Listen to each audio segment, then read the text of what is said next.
The camera flash barely faded when Gabrielle Union finally spoke. Not a quote for press, not a tweet. A moment. Quiet. Controlled. Devastating. I protected people who would have let me burn, she said. And just like that, the internet stopped scrolling. 'Cause everyone knew she wasn't talking about strangers. She was talking about names too big to question names, like Oprah and Tyler. For years, the silence had been part of the brand. Clean. Reputations. Polished images. Smiles in every photo. Gabrielle, meanwhile, was fighting battles no one saw. Behind the cameras, behind the praise, behind the deals. She said yes when it wasn't safe to. She played nice when she wasn't being treated right. And she stayed quiet until now. Her voice didn't shake when she finally named it. There were rooms I wasn't just excluded from, I was erased. Inside of them, it wasn't just about a role she didn't get. It was about power. Power that pretended to lift black women while quietly choosing which ones deserved a seat at the table.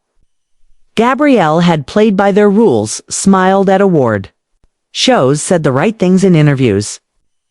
But behind those closed doors, she was being positioned, not partnered. What she revealed wasn't rage. It was reality. She spoke about scripts promised and then vanished. Meetings she prepared foreignly to find out they'd already cast someone else. Producers who said, Oprah loves you, while slashing her name off call sheets. A film pitch. She brought to Tyler's team only to watch it get greenlit later with a different lead. A different voice. A different name on the credit line. I realized I wasn't being invited. I was being used. It wasn't about clout. It was about control. It's the power to shape who tells the stories, who's seen as difficult. It's kept on the edge of fame, but never centered in it. For a long time, Gabrielle stayed quiet, not because she was weak, but because she knew the game. One wrong word and you're ungrateful. One firm boundary and you're blackballed. But silence didn't protect her. It only protected them. And now? She's done protecting them. The backlash hit fast. Some fans called it brave. Others called it betrayal. But Gabrielle didn't flinch. She had the receipts, emails, memos, Ms. with fake warmth and hidden knives. She didn't release them. She didn't need to. Her story was already too specific to be fiction. She ended her statement with one sentence that shattered every room. It echoed through. You don't get to build empires off our backs and then ask us to bow. The world wasn't ready for it. But she didn't care anymore, because once you've been burned in rooms full of applause, stop whispering and start warning. The reaction was instant, but not from who you'd expect. Not from Oprah. Not from Tyler. Their camps stayed. Quiet, calculated, no statements, no denials, just air. The kind of silence that doesn't deny the truth. It just hopes it dies down. But it didn't. Gabrielle's words hit harder than any headline. Because they didn't come from gossip, they came from experience. And now, other voices started to rise. Actresses who once sat 2 seats behind Gabrielle at premieres, women who had their auditions postponed, who were told they were too similar to someone already in the mix. They began to speak. Subtle at first, no names, just truths. One posted, "It's not a pipeline, it's a gate," and they decide who stays outside. Another, "I remember the call, the fake enthusiasm." The silence that followed. They weren't angry, they were exhausted, because for years the image of inclusion was more profitable than the reality of it. Gabrielle had been the face of progress while being kept at the edges of real power. The people in the rooms clapped for her, supported her publicly. But behind closed doors, they've repurposed her ideas, downplayed her value, and reassigned her seat without ever saying a word. She wasn't telling this story to burn bridges. She was finally acknowledging the ones already burned behind her. Industry insiders tried to contain it. A few well-known voices attempted to change the narrative, saying Gabrielle misunderstood, that deals fall through all the time, that Hollywood is complicated. But no one was buying it, because her experience was no longer isolated. It was being echoed over and over from different mouths. From different platforms. And through it all, Gabrielle never named names beyond the ones who already wore crowns. Because this wasn't about revenge. It was about exposure, she recalled. One moment in particular, a table read. Oprah's team was there. The script had been adjusted, her dialogue cut down. Her characters softened, rewritten, reshaped into something more marketable. When she voiced concern, the room smiled. "You're such a team player, Gab," someone said. She wasn't invited back after that. Another time, pitched a raw, original script to Tyler's team. It was met with praise until it disappeared. Months later, a project with strikingly similar themes surfaced under a different name. Different star, different vision. Gabrielle was never credited, never acknowledged. She was told it was coincidence. She knew better now that she was speaking. She wasn't holding anything back. Not the pain, not the patterns. Not the years spent being used as a symbol while being silenced as a creator. "I don't want apologies," she said. "I want people to stop pretending." She was tired of the gatekeeping, of watching her sisters be praised publicly and punished privately, of watching empire builders leverage community when it was convenient, disappear when accountability came knocking. That this wasn't a breakdown, was a reckoning. The media tried to spin it. They called it a misunderstanding, a communication lapse. Some headlines softened her words, framing Gabrielle as hurt rather than betrayed. But the people weren't fooled. Her tone wasn't fragile, it was final. And that terrified the industry more than anything else, because Gabrielle wasn't burning out. She was burning through.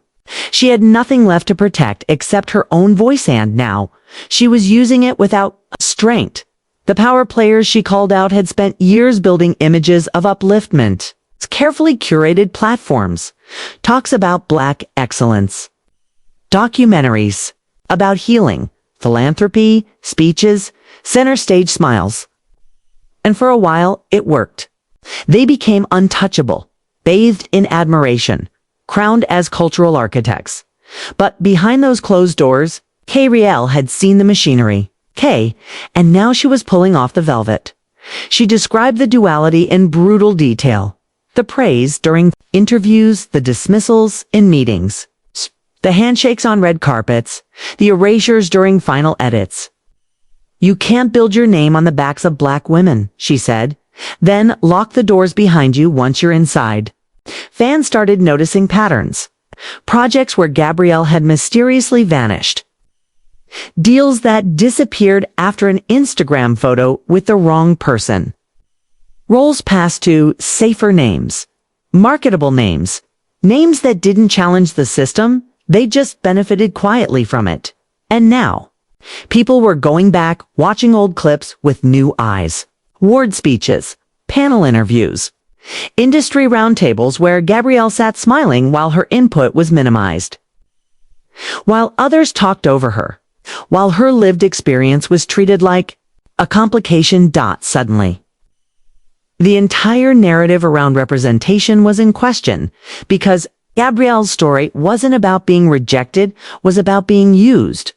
Used as proof, used as presence, but never embraced as power. Not in those rooms. Not where the real decisions were made. And the silence from those she named, it got louder by the hour. No denial, no acknowledgement. Just strategic stillness. Hoping maybe her voice would fade like others before her. But this time, it didn't. Other actresses began amplifying her words. Writers, producers, even makeup artists chimed in. One posted, "She just said what we all lived through. I've waited 20 years for someone to crack that silence." Another, "I saw it. And I said nothing. Never again." The industry had built its reputation on inclusion. But Gabrielle was forcing it to face its illusion, and she wasn't done. "If your success requires me to stay silent while you erase me, you can keep it." She didn't want their seats anymore. She was building her own table, and the doors wide open Behind the scenes, things were unraveling faster than the public realized. Executives at networks tied to both Oprah and Tyler's brands began making quiet calls. Some wanted to know what Gabrielle had, what she might reveal next. Others weren't worried about what she'd said, they were terrified about who might speak up after her. Because her voice had become a signal, a flare in the dark. And people who'd been silent for decades were now listening. A screenwriter, once hired for a high-profile project under one of those very empires, anonymously shared that Gabrielle's name was intentionally erased from a co-writing credit after she helped workshop the core narrative. Another director recalled how Gabrielle had pitched a raw, emotionally charged drama, only to see that same story reshaped into something safe and inspirational starring someone else, produced under someone else's name and sanitized. For award season, they didn't just take her work, they diluted her voice. But what they hadn't accounted for was her memory. Gabrielle remembered everything: the rooms, the faces, the fake nods, the post-meeting rewrites that stripped the soul out of her contributions. And more than anything, she remembered how deeply people depended on her silence because her truth threatened to expose how manufactured so much of this progress really was. Still, Gabrielle wasn't ranting. She was measured, intentional. Every word she released was chosen with precision, truth-telling as surgery, not spectacle. She didn't smear. She exposed. And that made it impossible to discredit her. She wasn't asking to be center stage.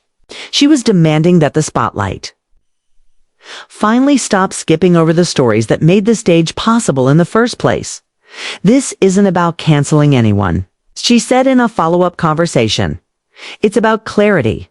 I'm not here to destroy what you've built. I'm here to stop you from pretending I didn't help build it with you. The weight of that sentence rippled across the entire entertainment industry. Suddenly, publicists were scrambling to scrub old tweets. Producers were reevaluating buried NDAs. And a whole generation of Black women in film began organizing quietly, but with purpose. Because what Gabrielle had done wasn't just personal. It was a permission slip. She cracked open a system designed to reward visibility, but punish truth. And now, the silence was turning against those who had once weaponized it. She had survived the whispers, the sabotage, the double standards. Now, she was naming them, and if they thought her power was in her past, they hadn't seen what happens when a woman reclaims her narrative, with nothing left to lose. And that's when the second wave hit, not from Gabrielle, but from the culture she cracked open. Filmmakers, background talent, PAs, editors' voices, we never here started whispering their truths into the storm. One after another. Not loud, not messy, but sharp, honest, unshakable, a costume. Designer who worked on a major project under one of the exposed names posted, Gabrielle wasn't difficult, she just wouldn't pretend. That's what made them nervous. Another crew member shared how Gabrielle personally stood up for her on set when an executive producer brushed her off mid-scene, only to be met later with a warning: be careful who you defend. It was always coded, always quiet, always calculated, and now Gabrielle was decoding it in public. She talked about how it felt to be the example, paraded out at press events, praised on stage, then pushed aside during contract talks. She recalled offers being pulled after she advocated for another Black actress. The phrase used in the email, not aligned with the creative direction. She smiled when she quoted it, 'cause that's how they do it. Polite rejection. Polished silence. They don't blacklist you with bullets anymore, she said. They do it with brunch smiles and carefully worded statements. And now those smiles were shaking, the pressure built. Social media turned from commentary to investigation. People began re-examining interviews, resurfacing clips of Gabrielle visibly tense next to Oprah during a press junket, or that interview where Tyler praised diversity but never once mentioned her name despite her involvement in the project. It had all been there, but nobody saw it until she spoke.